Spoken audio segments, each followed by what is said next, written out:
کہ وَلِلَّذِينَ كَفَرُوا بِرَبِّهِمْ، جو لوگ اپنے رب کا انکار کرتے ہیں ان کے لیے عذاب جہنم، جہنم کا عذاب ہے، وَبِئْسَ الْمَصِيرُ، اور وہ بہت برا ٹھکانہ ہے۔ اِذَا أُلْقُوا فِيهَا، جب وہ آگ میں پھینکے جائیں گے، سَمِعُوا لَهَا شَهِيقًا، اس کی زوردار چنگھاڑ، جہنم کی آواز ہے خطرناک، وَهِيَ تَفُورُ، اور وہ ابل رہی ہوگی، تَكَادُ تَمَيَّزُ مِنَ الْغَيْظِ، ایسا جہنم کو غضب ہوگا نافرمانوں پر جو اللہ کے منکر تھے، جو اللہ اس کے رسولوں کا کتابوں کا انکار کیا کرتے تھے، ایسا غضب ہوگا کیونکہ اللہ نے اتنے دلائل رکھ دیے۔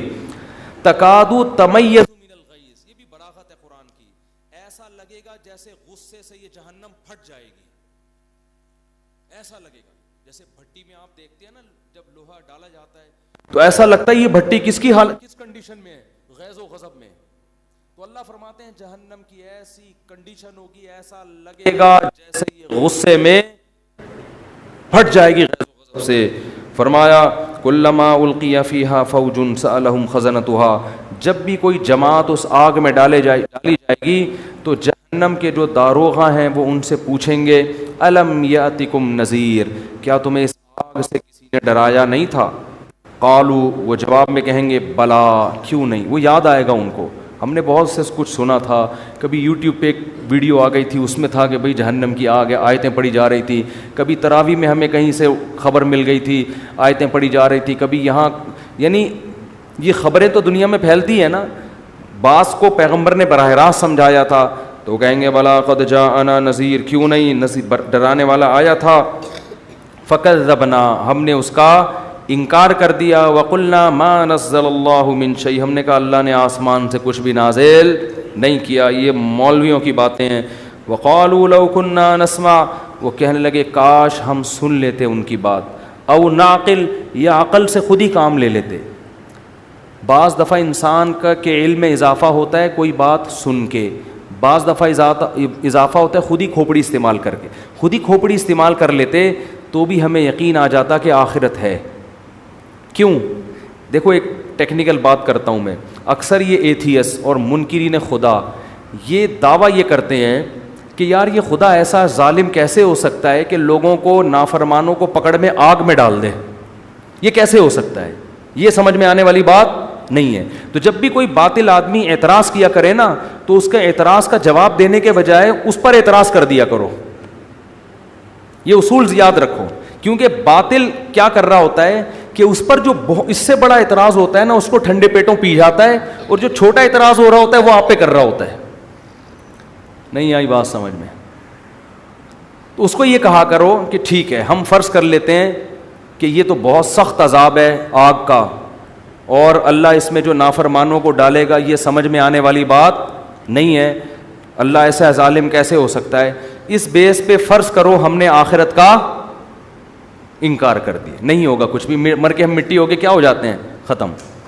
یہ اللہ پہ اس سے بڑا اعتراض ہے، ٹھیک ہے نا، کیونکہ دنیا میں اتنے بڑے بڑے جرائم ہو رہے ہیں، اتنے بڑے بڑے جرائم ہو رہے ہیں کہ اگر آخرت، کیونکہ دیکھو آخرت اگر ہے تو پھر اس میں جہنم کا عذاب ہے، کوئی اور تو کسی کتاب میں ملتا ہی نہیں ہے نا اس کا تذکرہ۔ یہ تو یہودی، عیسائی اور مسلمان کہتے ہیں کہ آخرت ہے، اور تینوں متفق ہیں کہ وہ عذاب اس میں کیا ہوگا، آگ کا عذاب ہوگا۔ باقی تو کسی مذہب کے ایسے اس میں تو دعووں میں کلیئرٹی ہے ہی نہیں نا باقی مذہب کے، تو یا تو آخرت ہے یا نہیں ہے، تو پھر یہی ہے۔ اور اگر اس کی بیس پر آخرت کا انکار کرتے ہو تو پھر اللہ پر اس سے بڑا اعتراض ہوگا کہ دنیا میں ہزاروں بچوں کے قاتل بھی گزرے ہیں، دنیا میں آج بھی ہم دیکھتے ہیں ایسے لوگوں کو، میں جانتا ہوں جنہوں نے اپنے باپ کو قتل کیا، اپنی ماں کو قتل کیا چند ٹکوں کی لالچ میں، اپنی دادی کو قتل کیا، اپنے دادا کو قتل کیا، بچوں کے کو ذبح کیا۔ ایک دفعہ میں کراچی میں کہیں کھڑا ہوا تھا، ایک عورت چیخنے لگی، ایسا چیخ کے بھاگ رہی ہے، لوگ بھی بھاگ رہے ہیں۔ میں نے کہا کیا ہوا؟ کہتے ہیں کچھ اس کی گود میں بچہ تھا، کوئی اغوا کرنے والے لڑکے جو بچوں کو بیچتے ہیں انہوں نے اس کی گود سے بچہ چھین کے بھاگ گئے۔ یار اس ماں پہ کیا گزر رہی ہوگی آپ سوچو، اس قدر ترس آئے۔ وہ بیچاری یہ جھونپڑیوں والی عورتیں نہیں ہوتی، غریب ماسیاں جو ہوتی ہیں، وہ بیچاری کہیں بازار میں جا رہی تھی, اس کی گود سے 2 لڑکوں نے بچہ چھینا ہے اور بائک پہ فرار ہو گئے. نہیں پکڑے گئے, وہ بچہ مر جائے ماں کو تھوڑے دنوں میں تسلی ہو جاتی ہے. گود سے بچہ چھین کے جب آپ اس پہ ظلم کرتے ہو اور بھاگ جاتے ہو چند ٹکوں کی لالچ میں, یار اس بچے کو کہاں لے جا کے تم بھیجو گے, کیا بھکاری بناؤ گے, کیا کرو گے, تم دیکھتے نہیں اس کے کلیجے پہ آرے چل رہے ہیں. اس کا مطلب تو یہ ہوا اگر آخرت نہیں ہے تو ایسے ظالم بھی مر کے ختم, اور جنہوں نے بڑی بڑی قربانیاں دیں, بالکل ایمانداری کے ساتھ زندگی گزاری, کسی کے ساتھ ظلم نہیں کیا, وہ بھی مٹی ہو کے ختم. تو اللہ کے ہاں تو پھر بہت بڑی دھاندلی ہے.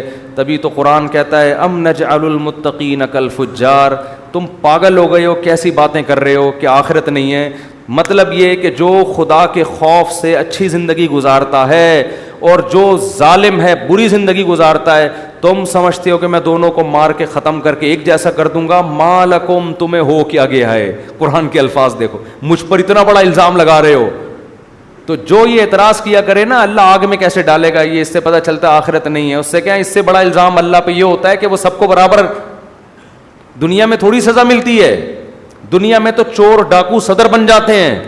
حقیقت ہے یہ, دنیا میں تو ایسا بھی کیس ہمارے سامنے آیا کہ ایک لڑکی نے گھر سے بھاگ کے شادی کی اور کیس باپ پہ ڈال کے, بیہودہ کیس کہ یہ مجھے یعنی غلط نظروں سے دیکھتا تھا, حالانکہ باپ پاک دامن تھا, اندر کس کو کر دیا, باپ. اس باپ پہ کیا قیامت گزرے گی یار, کہ ایک تو میری عزت کا جنازہ نکالا اور اوپر سے مجھے پہ الزام ڈال کے. جس باپ نے بچیوں کو گودوں میں پالا ہو, کتنی محبت دیتا ہے باپ.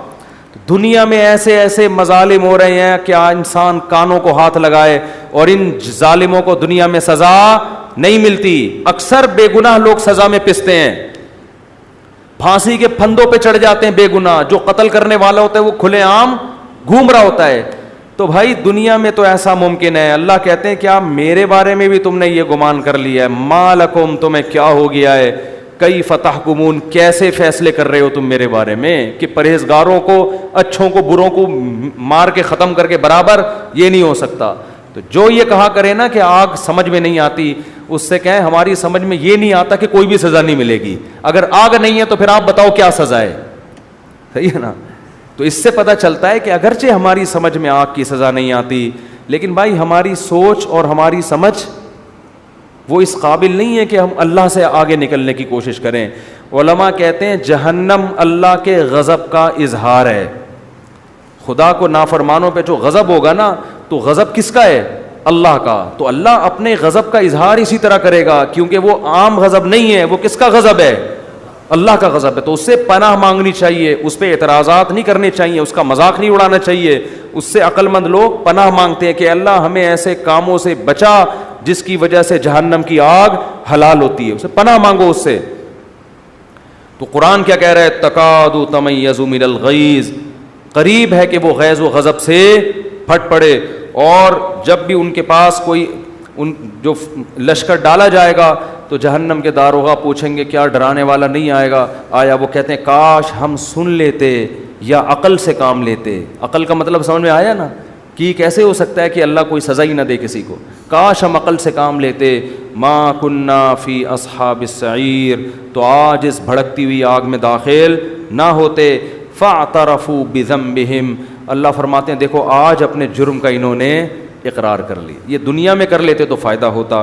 ان الذین یخشون ربہم بالغیب, لیکن فرمایا وہ لوگ جو اپنے رب کو بغیر دیکھے ڈرتے ہیں. ایتھیس کا سب سے بڑا اعتراض یہ ہوتا ہے کہ خدا نظر کیوں نہیں آتا, وہ آ کے بتاتا کیوں نہیں ہے کہ میں ہوں, وہ خاموش کیوں بیٹھا ہے. وہ خاموش نہیں بیٹھا, وہ خاموش بیٹھا ہوتا تو اتنی باتیں بولو نہ کر رہا ہوتا. وہ خاموش نہیں, ہاں نظر نہیں آئے گا وہ, کیونکہ نظر آتا تو اسے بتانے کی, باتیں کرنے کی ضرورت, بولتے کیوں نہیں, پھر ضرورت تھوڑی تھی, پھر نہ پیغمبروں کو بھیجنے کی ضرورت, پھر نہ کتابیں نازل کرنے کی ضرورت. اس کو کیا ضرورت تھی یہ سب چیزیں کرنے کی بھائی, کیونکہ جب وہ نظر آ جاتا تو حجت تمام ہو جاتی, آزمائش, پھر سوچنے کا موقع تھوڑی ملتا. نظر نہ آنے کا فائدہ ہے, اللہ سوچنے کا موقع دے رہا ہے کہ جب سمجھ میں آ جائے توبہ کر لینا, توبہ قبول کر لوں گا. جب اللہ ایسی بڑی نشانی دکھاتا ہے تو پھر سوچنے کا موقع نہیں دیتا. دیکھو قوم سمود حضرت صالح علیہ السلام سے کہتی تھی کہ آپ بڑی نشانی دکھاؤ، معجزہ. وہ کہتے تھے دیکھو میں اللہ کا پیغمبر ہوں، یہ نشانی ہے، میری دعوت دیکھو، میں اس پہ تم سے کوئی پیسے نہیں مانگ رہا، تو بس اتنا کافی ہے، میری دعوت صحیح ہے، غلط بات نہیں کر رہا میں. کہہ رہے نہیں، آپ کو اللہ نے بھیجا ہے، کوئی نشانی دکھاؤ. تو انہوں نے کہا دیکھو جب اللہ نشانی دکھائے گا نا تو تمہیں مہلت نہیں دے گا، اور پھر اس نشانی کے آداب بھی بہت ہوں گے. انہوں نے کہا نہیں نشانی. انہوں نے کہا اچھا کیا نشانی؟ اب دیکھو کیسے عجیب سا مطالبہ کیا بیہودہ، اس پہاڑی سے اونٹنی نکال دو. وہی جو منہ میں آیا بک دیا. عجیب سی بات ہے نا کہ پہاڑی سے کیا نکالو؟ اونٹنی. یہ ان کا خیال تھا یہ تو ممکن ہی نہیں ہے. پیغمبر نے اللہ سے کہا اللہ اس پہاڑی سے کیا نکال دے؟ بیہودہ اعتراض ہے، بیہودہ بات ہے، نکال دے. اللہ نے کہا ٹھیک ہے نکال دیتا ہوں میں، لیکن جب یہ اتنی بڑی نشانی دیکھیں گے نا پہاڑی سے اونٹنی بھی، تو پھر اس اونٹنی کے آداب بہت ہوں گے. ابھی تک تو آپ دعوت دے رہے ہیں، جو مان رہا ہے ٹھیک ہے، نہیں مان رہا کوئی آسمانی آفت نہیں آ رہی ہے، آخرت کے لیے میں نے چھوڑا ہوا ہے، مہلت دی ہوئی ہے، لمبی لمبی عمریں ہیں، سوچو جس ٹائم بھی خیال آ گیا توبہ کر لوں گا. لیکن جب یہ اونٹنی میں نکالوں گا تو پھر اس کے آداب ہوں گے. کیا؟ فَذَرُوهَا تَأْكُلْ فِي أَرْضِ اللَّهِ، جس دن یہ پانی پیے گی کسی دوسرے جانور کو پانی پینے کی اجازت نہیں. جب یہ گھاس کھائے گی اس کو چھیڑنے کی اجازت نہیں. اب صبر کرو گے، یہ اللہ کی اونٹنی ہے، تم نے خود اپنی آنکھوں سے دیکھی ہے. تو جب اللہ کی اونٹنی ہے تو پھر اس کے جو رہن سہن اور اس کے جو پروٹوکول ہوگا وہ بھی بڑا ہوگا، اس کا وہ چھوٹا موٹا پروٹوکول نہیں ہے. اب کیا ہے، وہ اونٹنی اتنا پانی پی لیتی تھی، ان کے لیے جانوروں کے لیے پانی نہیں بچتا تھا. بھائی انہوں نے کہا یار یہ ایک نئی ٹینشن. تو اللہ جب بڑی نشانی دکھاتا ہے نا تو پھر یہ چیزیں بھی ساتھ میں آتی ہیں. بڑی نشانی دکھاتا ہے تو ان لوگوں نے، شرارتی لوگوں نے کیا کہا بھائی اس اونٹنی کو قتل کرو، اس کی وجہ سے ہمارے جانور کا نقصان ہو رہا ہے. پیغمبر نے کہہ دیا کہ اس کو کچھ کہا نہ تو پھر فوراً عذاب آئے گا. لیکن وہی شرارتی لوگ اکٹھے ہوئے، اونٹنی کو قتل کیا. تو اللہ نے پیغمبر کو وحی کی کہ ان کو بتا دیں کہ 3 ایام 3 دن بس انتظار کرو، کھاؤ پیو موج مستی، 3 دن کے بعد خدا تمہیں نہیں چھوڑے گا. اور حضرت صالح علیہ السلام سے کہا جو ایمان لانے والے لوگ ہیں ان کو لے کے نکل جائیں. 3 دن کے بعد گہرے بادل آئے. حضرت صالح نے کہا کہ عذاب آ رہا ہے. انہوں نے کہا عذاب نہیں ہے تو بارشیں ہوں گی. فرمایا نا بل ہوا مستعجلتم بہ ریح فیہا عذاب علیم، یہ وہ عذاب ہے جس میں جلدی مچا رہے تھے. تدمر کل شیء بامر ربہا، قرآن کہتا ہے 7 دن 8 راتیں ایسی ہوا چلی ہے سر جس میں ایک آواز ہوتی ہے نا خطرناک، اور اس ہوا نے ان کو اٹھا کے ایسے، کیونکہ کھجور کے تنوں جیسے تو کمبختوں کے قد تھے، اور کہتے تھے من اشد منا قوہ، ہم سے زیادہ پاورفل کوئی بھی نہیں ہے، سب سے طاقتور ہم ہیں. تو اللہ کہتے ہیں ہوا سے مارا. علماء اس میں حکمت بیان کرتے ہیں، ہوا نے نا اٹھا کے پٹخائے ان کو. علماء کہتے ہیں کسی قوم پہ ایسا ہوا کا عذاب نہیں آیا، پانی سے غرق کیا فرعون کو، کسی قوم پہ پتھر برسے، یہ ہوا کیوں؟ اصل میں ہوا بہت ہلکی چیز ہے اور ان کے دعوے تھے بہت بھاری ہونے کے. تو اللہ نے کہا میں سب سے ہلکی چیز سے تمہیں ماروں گا، میں سب سے ہلکی چیز سے تمہیں پٹخوں گا میں. تو سب سے ہلکی چیز ہوا ہے. تو ہوا 7 دن 8 راتیں چلی ہے اور ایسے اٹھا کے پٹخائے ان کو. قرآن کہتا ہے کأنہم اعجاز نخل خاویہ، کھجور کے تنے جیسے فصلیں کٹی ہوئی پڑی ہوتی ہے نا، ایسے 7 8 ایک ہفتے کے بعد ان کی یہ حالت تھی. فہل تری لہم من باقیہ، اللہ فرماتے بتاؤ ایک بھی ان میں سے تمہیں زندہ نظر آیا کیا؟ ایسا اللہ نے پٹخا ہے. تو جب اللہ، یہ جو ایتھیسٹ کہتے ہیں نا اللہ نظر نہیں آتا، بھائی اگر نظر آ گیا نا تو میں اور آپ شاید بچ جائیں، آپ نہیں بچو گے. اللہ بچائے ہمیں اپنی رحمت سے، پھر نہیں بچو گے. علماء نے ایک بڑی نکتے کی بات کی ہے. بنی اسرائیل نے بچڑے کی عبادت کی تھی. حضرت موسیٰ علیہ السلام واپس گئے، بنی اسرائیل نے توبہ استغفار کیا کہ ہم نے غلطی ہو گئی. تو اللہ نے ان کی توبہ کو ایسے ہی قبول نہیں کیا. کہا ٹھیک ہے اصولی طور پر تو سزا ہونی چاہیے، لیکن جہنم میں جانا، لیکن جنہوں نے عبادت کی وہ قتل کیے جائیں گے ان کے ذریعے، جنہوں نے عبادت نہیں کی، جو نہیں کی وہ کرنے والوں کو قتل کریں گے تو تمہارا گناہ معاف. جبکہ اس امت کے لیے کیا اصول ہے؟ گناہ ہو گیا، چاہے بت پرستی کی، چاہے کچھ بھی ہوا، چپکے سے اللہ سے گڑ گڑا کے توبہ کرو، اللہ کیا کر دے گا؟ معاف۔ اللہ اس توبہ کے سچے ہونے کے ثبوت بولو نا نہیں مانگتا۔ بنی اسرائیل سے مانگا جا رہا ہے ثبوت کہ تم سچے دل سے کر رہے ہو، اگر کر رہے ہو تو اپنے آپ کو قتل کرواؤ پھر مانیں گے، جبکہ اس امت مسلمہ میں کیا ہے؟ بس اللہ کے سامنے گڑ گڑا لو، اللہ اس کے ثبوت نہیں مانگتا کہ تم اس توبہ میں کیا ہو سچے۔ اگر تمہاری نیت، دل کے حال تو اللہ جانتا ہے، دل میں نیت ہے کہ آئندہ نہیں کروں گا، بس کافی ہے۔ کیوں علماء کہتے ہیں کہ اس امت پر جب قرآن نازل ہوا، بہت سے لوگوں نے نہ جبریل کو دیکھا نہ اللہ کو دیکھا، مگر وہ پیغمبر کی بات پر انہوں نے یقین کیا۔ حتیٰ کہ پیغمبر نے یہ کہا نا میں مسجد اقصیٰ سے آسمانوں پہ گیا ہوں، صحابہ نے مان لیا کہ آپ کی زبان سے ہم نے جھوٹ کبھی نہیں سنا۔ غیب پر یقین، تو اللہ نے کہا تم جب مجھ پہ غیب پہ یقین کرتے ہو تو میں بھی تمہارے ساتھ توبہ میں وہی معاملہ کروں گا جو کیس پر ہوتا ہے؟ غیب پر۔ تم سے ثبوت بولو بھائی نہیں۔ بنی اسرائیل کمبختوں نے کیا کیا تھا؟ جب موسیٰ علیہ السلام کو تورات ملی ہے، بنی اسرائیل نے کہا ایسا یقین نہیں کریں گے جب تک اللہ کو اپنی آنکھوں سے دیکھ نہیں لیتے۔ اللہ نے کہا جب تک مجھے دیکھا نہیں تھا نا، یقین نہیں کر رہے تھے، تو میں بھی تمہاری توبہ کے سچے ہونے کے ثبوت جب تک دیکھ نہیں لوں گا اس وقت تک تمہاری توبہ قبول نہیں کروں گا۔ جیسے تم ہو ویسے ہی ہمارا بھی تمہارے ساتھ معاملہ ہے۔ تو جس کو اللہ جتنی بڑی نشانیاں دکھاتے ہیں اس کا معاملہ اتنا ہی کیا ہو جاتا ہے؟ مشکل۔ تبھی تو قرآن میں آتا ہے کہ جب سورج مغرب سے نکلے گا، حدیث میں آتا ہے، قرآن میں بھی اس کا تذکرہ اللہ نے کیا، اشارہ دیا، حدیث میں تفصیل ہے کہ ایک وقت ایسا آئے گا کہ اللہ سورج کو کہاں سے نکالیں گے؟ مغرب سے، اور وہ مغرب سے نکل کے جب زوال تک پہنچے گا تو دوبارہ مغرب میں ڈوب جائے گا۔ اب یہ بات اسلام کے علاوہ کوئی بھی نہیں کرتا۔ تو جب دنیا میں یہ نشانی ظاہر ہوگی تو اسلام کی حقانیت کا ایک بہت بڑا ثبوت دنیا کے پاس آ جائے گا، کیونکہ سائنس کی دنیا میں اس بات کا امکان 1% بھی نہیں ہے، کیونکہ سورج کا مغرب سے نکلنے کا مطلب کیا ہوا کہ زمین الٹی گھومے گی، اور سائنسدان کہتے ہیں الٹی گھومنا تو دور کی بات، زمین کی اسپیڈ میں تھوڑا سا فرق آ جائے نا تو ہم سارے جیسے ایک لٹو پہ گھوم رہا ہو اور وہ گاڑی میں اسپیڈ سے جا رہے ہوں اور بریک لگ جائے تو سارے کھڑکیوں سے باہر ہوں گے کہ نہیں ہوں گے؟ ہے بھائی، کار کی اتنی اسپیڈ نہیں ہے جتنی کس کی ہے؟ زمین کی۔ زمین اتنی اسپیڈ سے گھوم رہی ہے، یہ رک گئی تو ایسا نہیں ہوگا کہ ہم آرام سے یہاں بیٹھے رہیں۔ آپ سب اپنے سسرال پہنچ چکے ہوں گے اس میں یعنی ایسی جگہ جا چکے ہوں گے جہاں آپ کبھی بھی جانا نہیں جانتے، سالوں سے گلے مل رہے ہوں گے، آپ سسر کے پاس آ کے بیٹھے ہوئے ہوں گے آپ، یعنی ایسی ایسی جگہ آپ کو زمین پہنچا دے گی جہاں آپ کبھی بھی جانا نہیں چاہتے، اور الٹا گھومنا شروع ہو جائے پھر تو بالکل ناممکن۔ لیکن اللہ کو ہر چیز کی قدرت ہے، تو حدیث میں آتا ہے سورج کہاں سے نکلے گا، لیکن یہ اتنی بڑی اسلام کی حقانیت کی نشانی دنیا اپنی آنکھوں سے دیکھے گی کہ اس کے بعد اسلام ماننے کے علاوہ کوئی آپشن، کوئی چارہ نہیں ہوگا۔ لیکن قرآن کیا کہہ رہا ہے؟ توبہ کا دروازہ بند کروں گا میں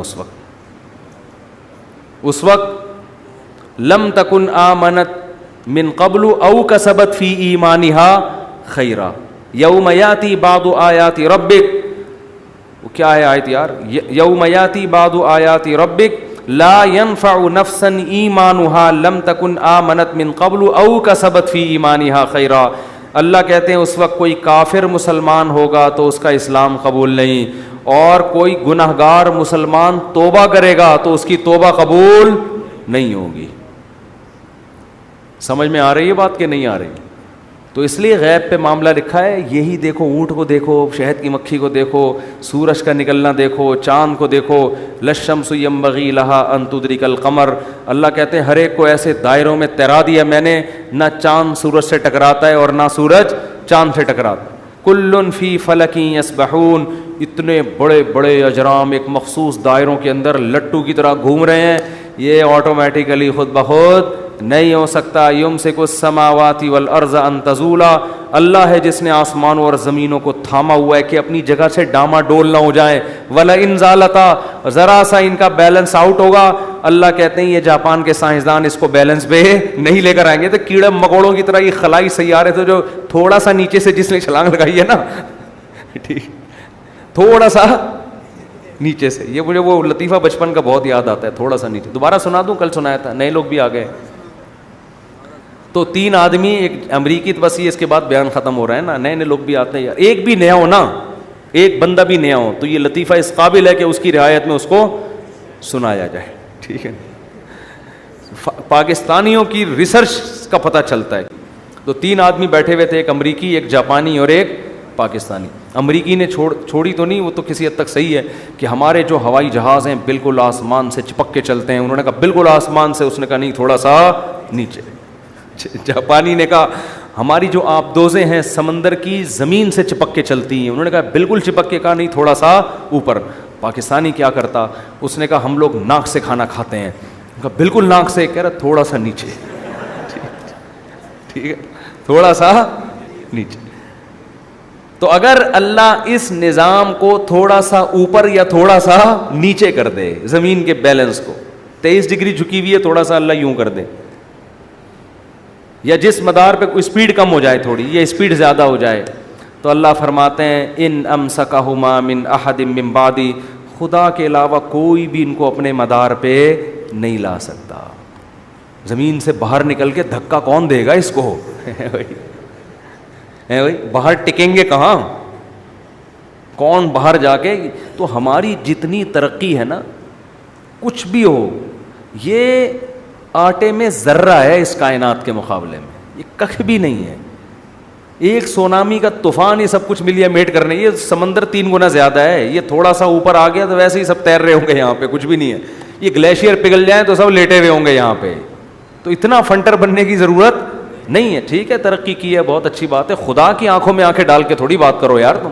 اللہ اور اس کائنات کے مقابلے میں کیا اوقات ہے. سورج جتنا ایندھن ایک دن میں خارج کر دیتا ہے نا, ہم ہزاروں لاکھوں سال میں بھی ہمارے جہازوں میں اور ہمارے راکٹوں میں اتنا ایندھن خرچ وہ سیکنڈوں میں اڑا دیتا ہے, اتنا ایندھن خرچ کر دیتا ہے وہ. اتنے اللہ کے خزانے ہیں, اور جل رہا ہے کیسا تکے کی طرح ہمیں پکا رہا ہے. سورج جو ہے جلا ہوا ہے اور صبح صبح اٹھتا ہے اور ایسے تپاتا ہوا سب کو نکل جاتا ہے, کوئی کمی اس میں نہیں ہو رہی. اور اللہ میاں نے بھی زمین کو نا, جیسے تکا نہیں ہم ادھر سے اب تھوڑا سا یوں تکے کو ایسے پکاتے ہیں نا, تو اللہ بھی زمین کو ایسا ہی.